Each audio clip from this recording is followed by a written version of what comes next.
Welcome to the live stream tonight, everybody. And we bringing fire to the table, this other table. Now, I'm here. I got Legal Lily here. She didn't really want to come up in here, but I told her, well, we got this. Yeah, some people that were celebrating because they thought that the arrest video was recent, but it wasn't. It was, back in 2023, back when I was falsely arrested, like the 68th time or something. I don't know how many that was, and so that's the source of the situation that we got going on right now with Miss Michelle Stewart, the federal attorney Michelle Stewart, and then the federal judge Angel something, and then Mr. John. I don't know. Their names are on the thing.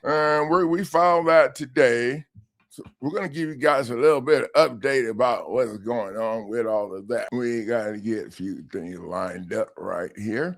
Oh, yeah, while we're lining, we're jamming on Rumble. So, we need to get Rumble too, because Rumble, be giving me a bunch of crap like YouTube. So, shadow manning me and jamming me up, shutting in. It's all right. We're still here getting it done one kind of way and having fun. So get over on Rumble and subscribe over there so that, we can get everything at some point in time switched over to the platform that respects your constitutional right to free speech. Now, I got the first decoration for my, I can't call it a cell.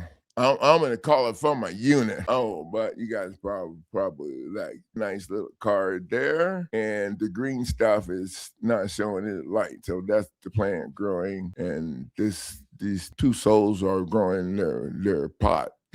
Not pot plant. Okay, come on now. That's not why I'm here tonight, y'all. But so, there were some people that was happy that they thought the arrest was recent. So I thought we'd just shoot from where they should be for the crap they're doing to people. Lily, you want to say hi? Come here. Okay.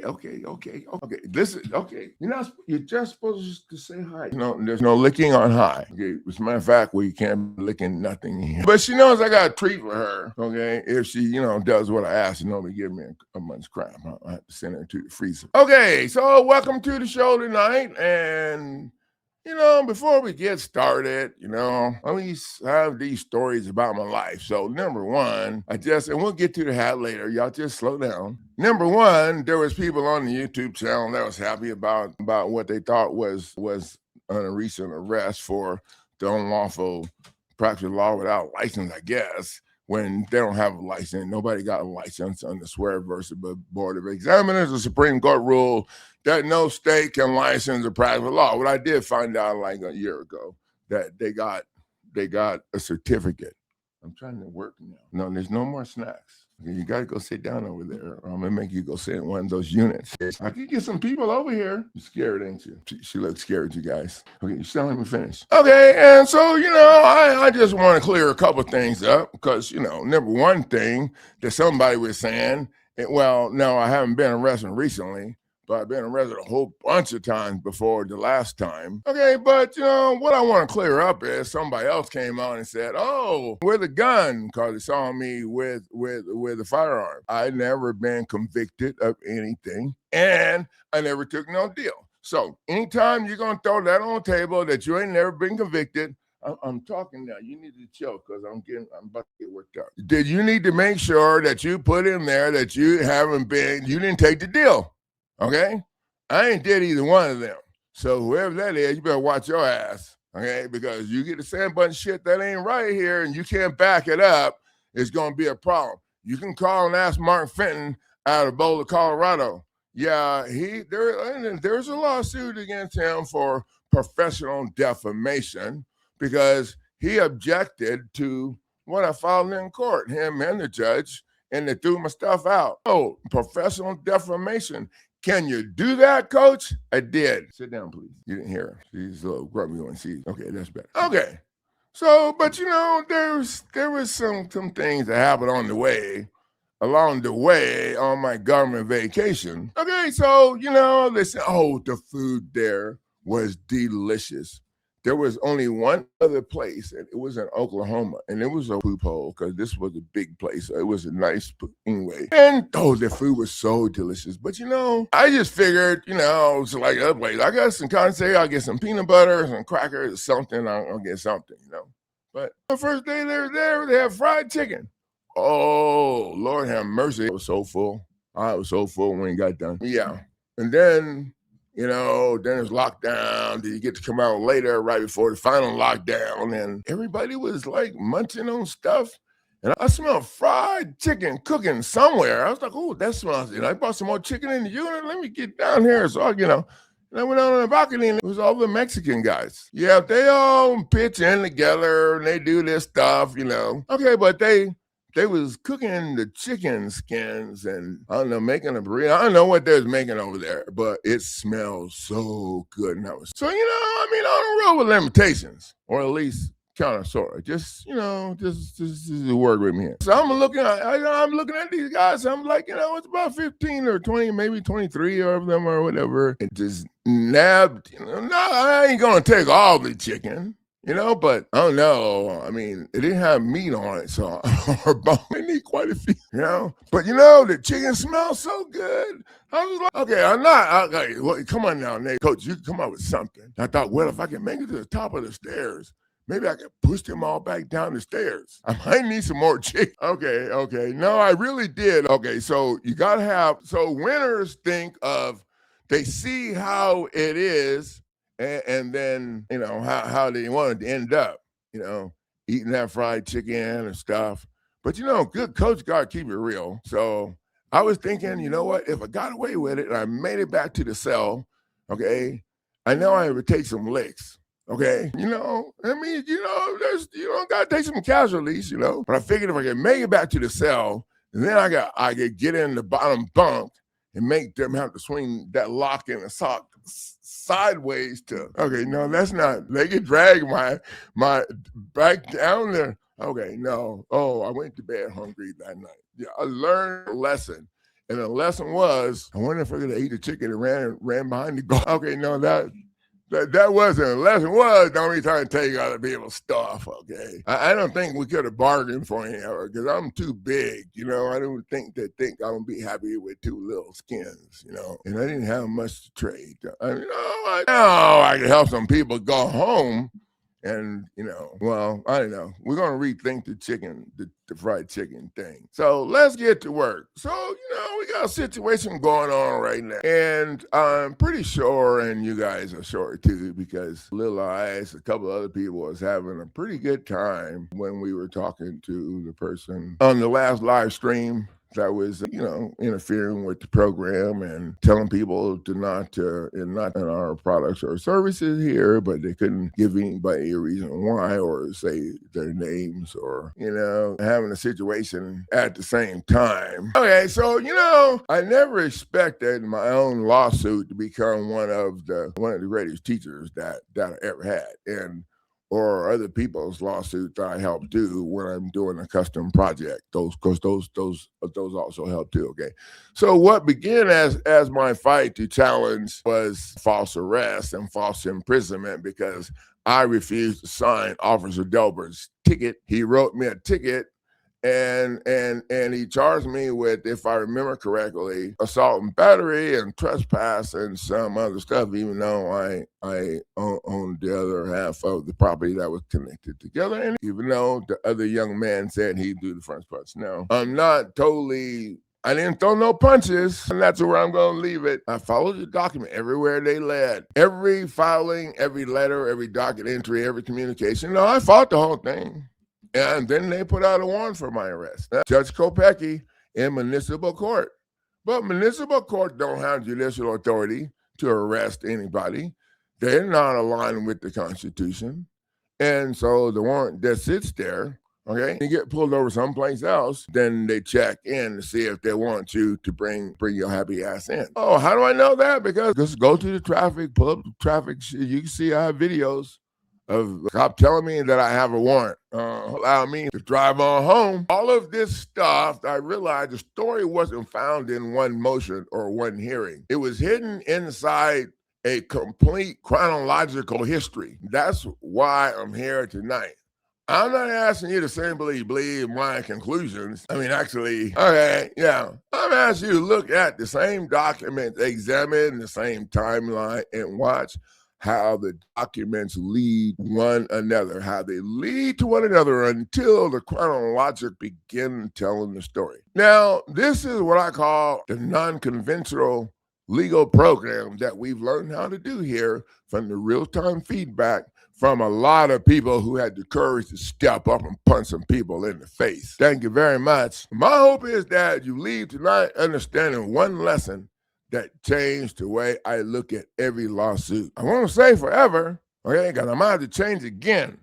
And I'm all right with being, well, I could write it down. Okay, I'm just going to say it wrong. I don't think I presented that well. Okay, but you know what? If you're not okay with being wrong, then you're going to have a hard time getting it right or hanging out with people that's getting it right, because you got to get it wrong before you can get it right. Some people are hard on themselves.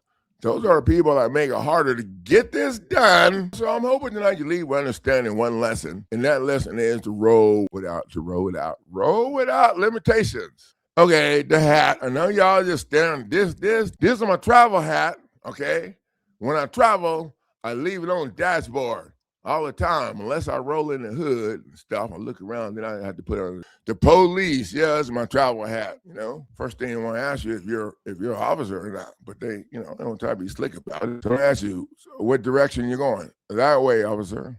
Where you coming from? That way, behind me, officer. Okay, where do they live? Across the street from my parents. Come on, officer, you gotta keep up. Okay, you probably shouldn't use that. You might. It might not work out well for you. Okay, but I hope you leave with understanding and you see things differently. And this is why everybody's stuff is the same.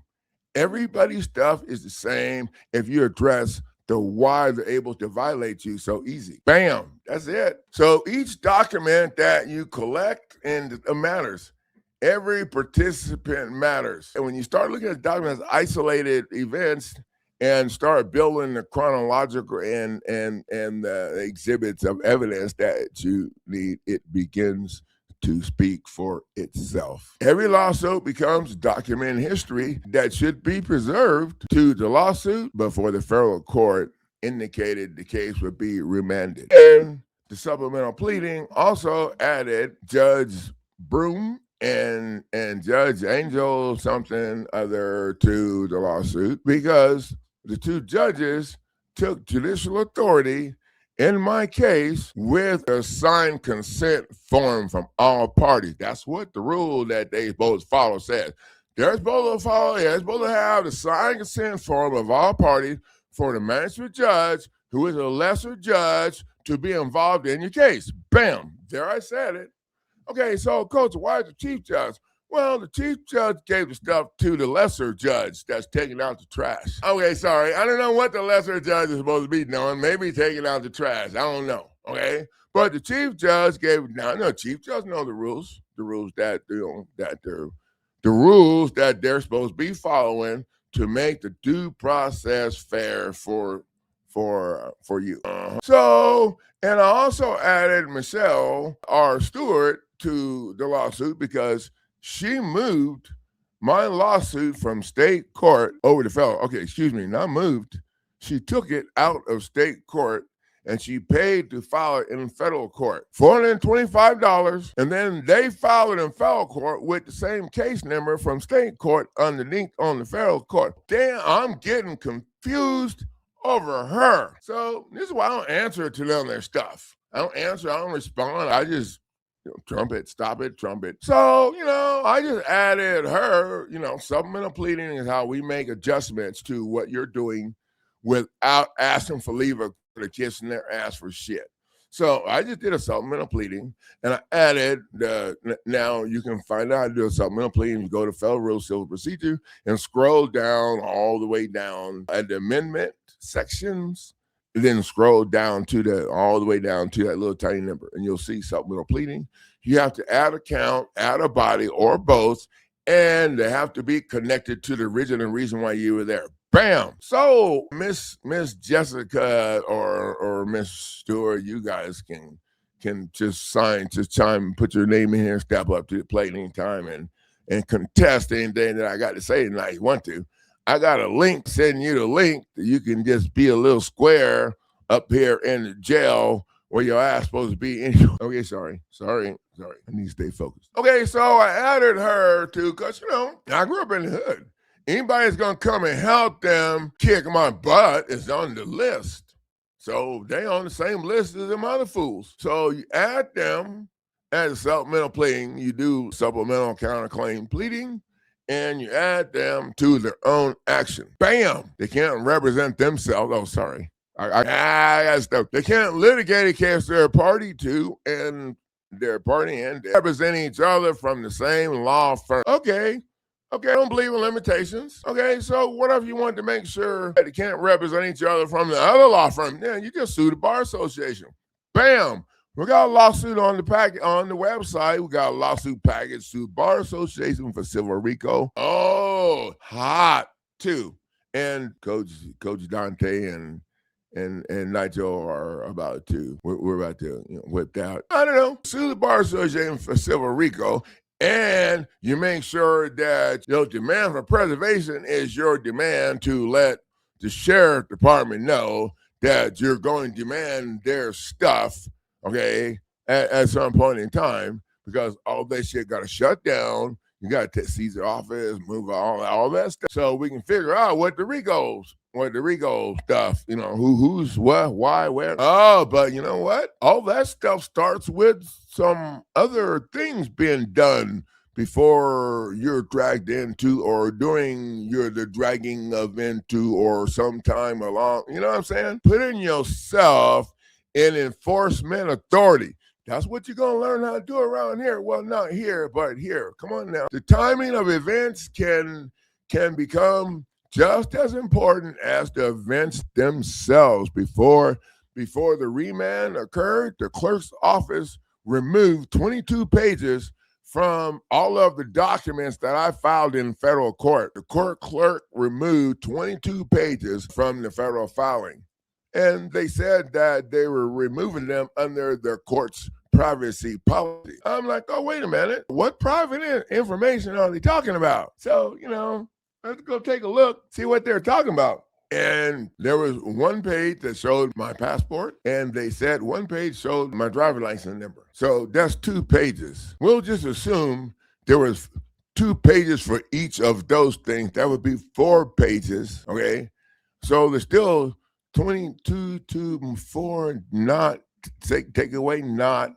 Okay, there's still some damn pages that got yanked from my pleading that didn't have, anything, but can they use that excuse, the administrative excuse, when it's my information and I'm okay with it?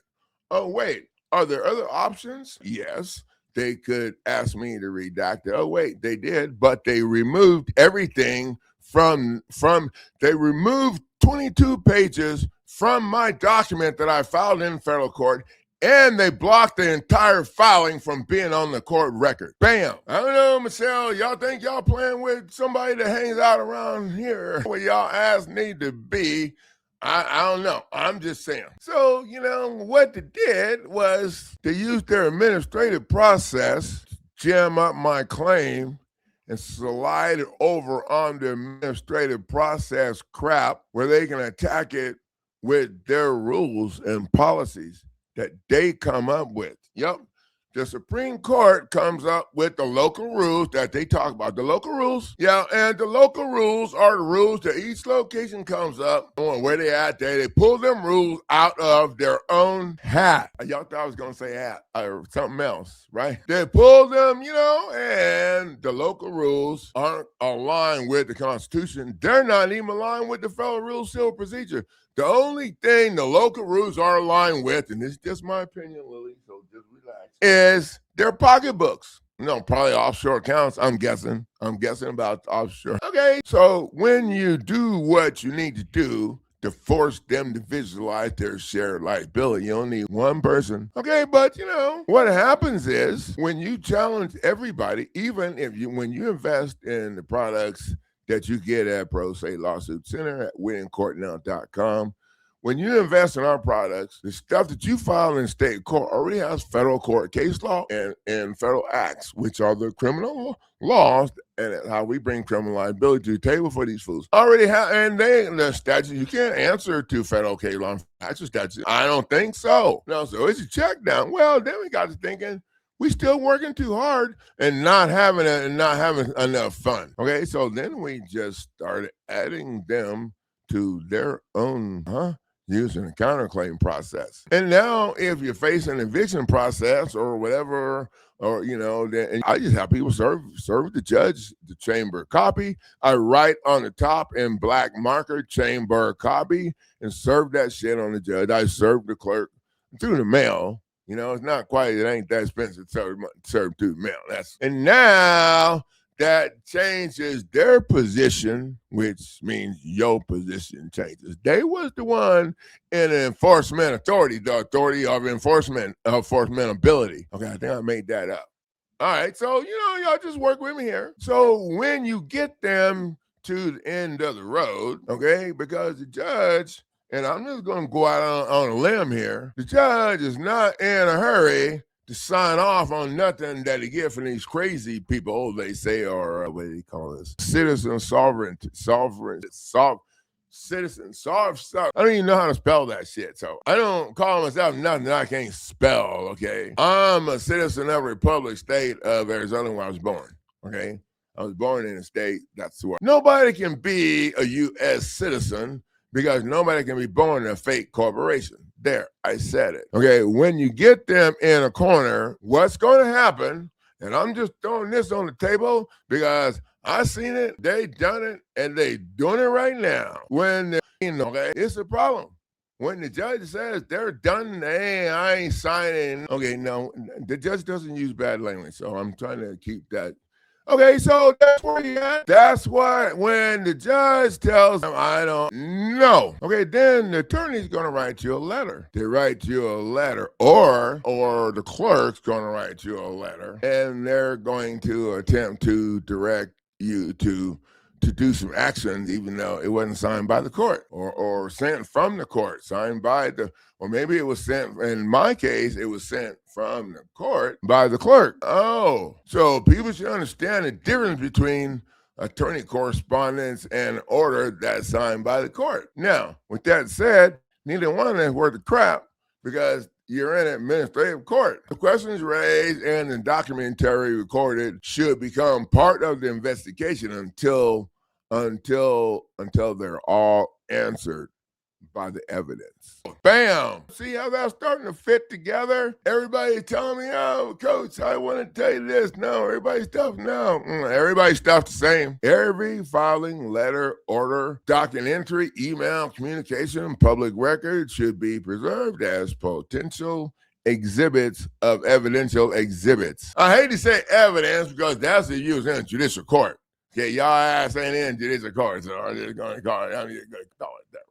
Okay. Every participant leaves a documentary trail that should be identified, organized, and connected to the chronologically. Y'all know what I'm trying to say. Okay, so the new lawsuit that I'm using now, I went through, and in addition to putting it together the way I been putting it together, I structured it to outline the rules, for RICO. Oh, RICO, you got to show a pattern, the connected pattern, show the people connected with whatever. Yeah. Oh, it came out fire. They got it last night. Yeah, I emailed it to them last night. I was hoping it didn't burn up the internet line. It was so hot. Bam! Yeah, every participant leaves a documentary trail that can be identified, organized, and connected to the crime line. Now, so here's the thing. When you go in RICO, okay, you don't have to connect, show every, if they're getting paid by the same corporation to complete part of the same corporation's crap, even though they may not know that they're doing RICO, I don't know how. Maybe, then they're co-conspirators. It's real hard. Oh, wait, you stop all the money flow and figure out who got to go. Yeah, chronologically, it should identify who acted, what occurred, when it occurred, what authority it was claimed, what evidence supports the event, and how it affected the case. Oh, so now we're not arguing case law, which represents precedents, the precedents that they decide on. Oh, yeah, the chat called that the new era, modern era. Yeah. No, let's go with the old shit where the Constitution was a runner there, one lead. No, the new era's precedents, I asked the chat. So who makes the call on the precedents? Oh, good point. Now, can you shut? The strongest factual record is built by allowing these documents themselves to establish the sequence of events instead of relying on them paying each other under the table, on the side of the table. Somebody got paid by the Roland Rico chronologically continues to grow as new filings, communications, witnesses, financial records, public records, videos, photographs, and other evidence are discovered. Okay, we're talking emails, the whole ball, because you're going to shut down the whole office. The investigation follows the evidence wherever it leads and continues until the complete documentary history has been it's pretty much been developed. Now, the objective is to identify the participants, document their alleged roles, preserving evidence, establish chronologically, and document the alleged injury to business or property due to the process that caused constitutional rights. Now, the objective is to put this stuff together so you can outline that in your lawsuit that you bring in and stick in their face. Every new document should answer one or more questions: who acted, what happened, when did it happen, what evidence supports it, and how does this connect to the chronologically. I got to work on that, Coach. Come on now. The chronologically becomes stronger every time another documented fact is added to the record. Oh, the goal is to let the documents, not opinion, assumption, snitches, speculation, bribery, paid. The goal is to let the documents, not the shit, tell the complete story from the beginning to the end. And that's why we take the complete state court docket sheet. When you get done questionnaire, ask what you learn here. You want to get a certified copy of the complete state court docket sheet and take it with you over to show, not as evidence, because even when you go to federal court, you're still in administrative court. You're taking it to show why they're able to violate you so easily. The why they're able to violate you. That's what you're going to show. Due process at the gate. Don't wait too late. Oh, and we got a sale on the last day of the month sale. And I know we only got a couple hours in the last day, but we can make it happen. And we'll let it go and for the first day of tomorrow. So if you've been eyeballing something on the website, the last day of the month is if you tight on cash, okay, and you want to wait till the following month to leave me the tip. Okay, sorry. Let me stay focused. Okay, so we having the sale on last day of the month, but to get the sale, you need to call me. I don't have time to tell everything that I got on sale or whatever, and I might want to give you a better deal. If you come to my live streams and you click on that thing and you make a comment so I can see that you're here, and you call me and you need something, I'm going to do what I can to get you the highest. I mean, the best, the lowest. No, Lily was telling me to say the highest price, but that's 913-240-0227. You guys see my number across there. Okay, it's the last day of the month, first day of the month. Yeah, that's when we're going to get the bills paid. So if you need something, call me. Just call me and say, Coach, I watch the stream. I need something. So then I'll know, and then I'll try to say the right thing. So, private and confidential. Great day. Welcome to the show tonight. We didn't give a big leeway. We're gonna be on again. We're gonna be on again on Sunday night too. So you guys can. But on Sunday night we're gonna be rolling from the Situation Room. I wanted to roll from here. This is kind of weird because I'm on a circle, so I gotta do the circle thing here. It's all right. We got people, and we don't be playing. So thank you guys for the value of sharing your time. I'm gonna get to work. I'll see you guys in the next live stream. It's going to be on Sunday. Get over to the website, WinCornell.com. Figure out what you need, and then give me a call so you can get the best deal. But after tomorrow, there's no best deal. So the deal be on.